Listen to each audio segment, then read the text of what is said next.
Bonjour frères et sœurs, ceci est un partage intitulé Je n'ai pas le temps. Luc 14, 18, qui dit Ils se mirent tous à s'excuser de la même façon.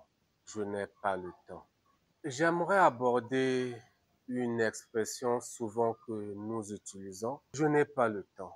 Frères et sœurs, devant Dieu, on ne peut pas s'excuser parce que Dieu connaît tout. Dieu est omniscient parce qu'il sait tout. Il est omnipotent parce qu'il peut tout et il est omniprésent. Il est présent partout pour dire que Dieu connaît tout, frères et sœurs.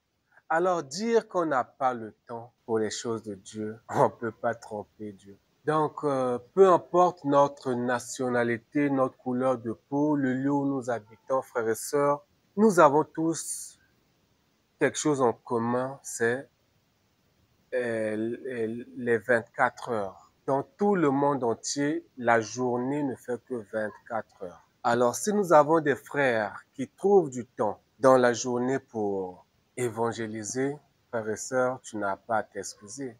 On a tous le temps. Ce qu'il faudrait dorénavant dire, c'est que ce n'est pas une priorité pour nous.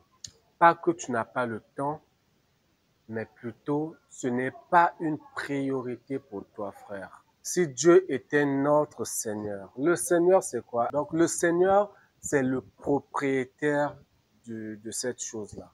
Donc, quand nous disons que Jésus-Christ est notre Seigneur, nous disons que Jésus-Christ est notre propriétaire. Alors, comment dire qu'on n'a pas du temps pour les choses de Dieu? Quand nous savons que Jésus, notre Seigneur, nous dit, Matthieu 28, allez, faites de toutes les nations les disciples.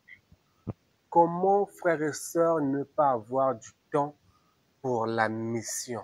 Comment ne pas avoir du temps pour évangéliser, pour parler de Dieu à quelqu'un? La Bible nous dit, frères et sœurs, qu'il y a plus de joie dans le ciel quand une âme se répand et se donne au Seigneur. Imagine un peu si c'est par toi que cette personne s'est répandue. C'est beaucoup plus sérieux quand Dieu nous demande de faire quelque chose et que, en retour, nous lui disons, nous n'avons pas le temps. Ne sait-il pas que je peux trouver du temps en regardant moins la télé, en étant moins sur mon téléphone, en scrollant moins? Donc, le problème n'est pas le manque de temps, mais la priorité. Est-ce que les choses de Dieu pour toi sont une priorité? Est-ce que la mission pour moi est une priorité? Si oui, je dois trouver du temps pour faire la mission. Donc, pour finir, il est question de priorité. Notre priorité va vers ce qu'on aime. Donc, ce qu'on fait de la journée, c'est là où nous mettons notre cœur.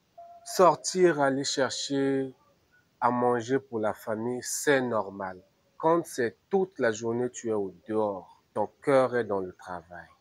Mais Dieu sait que tu peux travailler moins, c'est-à-dire enlever quelques heures, travailler pour Dieu. Il dit, chaque ouvrier mérite son salaire, tu seras récompensé. Donc, si Dieu est réellement le Seigneur de notre vie, tout notre temps sera racheté pour nous. Je ne parle pas d'un travail à temps plein pour Dieu, non. Mais ne fût-ce que 2 heures consacrées pour le service de Dieu.